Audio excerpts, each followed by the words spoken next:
In the run-up to the elections of 2019, the BJP spelled out in its manifesto that they would abrogate Article 370. Article 370 defined Kashmir's relationship with the rest of India. It limited the application of the Indian constitution to Kashmir and allowed for the region to have its own constitution.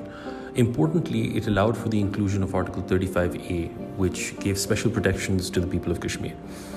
These protections barred non-Kashmiris from buying property and allocated government jobs and education slots to the people, to the local people.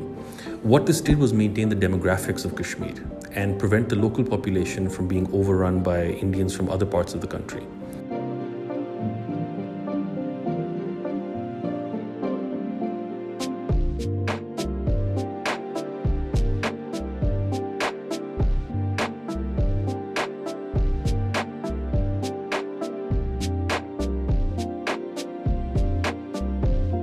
But as of now, the BJP's Amit Shah, who is Home Minister, has scrapped Article 370 and with it, the same special status that prevailed for Kashmiris for the better part of a century. What does this change? On the ground, it opens the floodgates to Indian settlers, who can now purchase land and acquire property in Kashmir.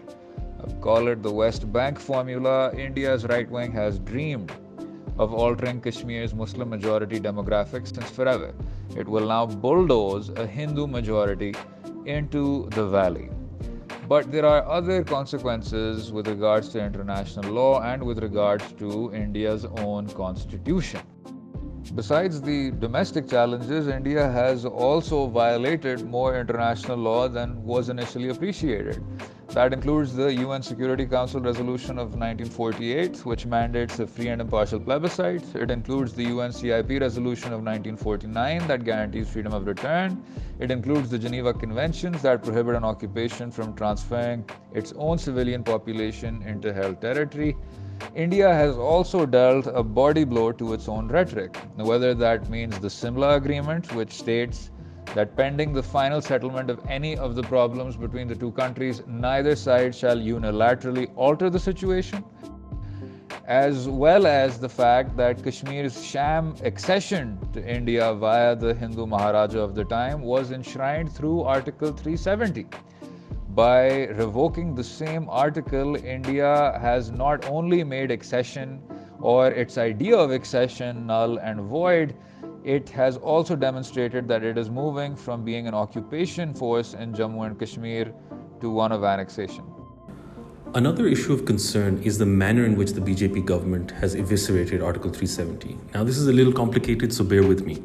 To stop the application of Article 370, the article itself says that the Indian president required the approval of the Constituent Assembly of Kashmir. Now, this Constituent Assembly ceased to exist in 1957, so many thought that Article 370 could not be now deleted. This included the Indian Supreme Court in several judgments, most recently in 2016 in State Bank of India versus Santosh Gupta. They first used the powers of Article 370 given to the president to modify the constitution as it related to Kashmir. With these powers, it allowed them to change Article 367 of the Indian Constitution, which deals with interpreting other clauses of the Constitution. So in essence, without changing Article 370, they changed the meaning of the words used in Article 370 by interpreting them differently. This then gave the power to the president to seize the application of Article 370 without the need for a recommendation from the Constituent Assembly. In my opinion, I think the BJP government has tried to be a little too clever for its own good. There is a strong possibility now that the Indian Supreme Court may declare this action to be unconstitutional and therefore ineffective.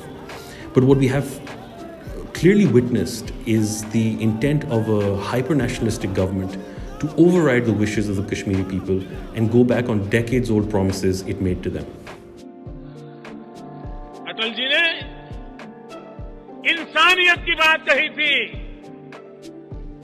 कश्मीरियत की बात कही थी, जमहूरियत की बात कही थी।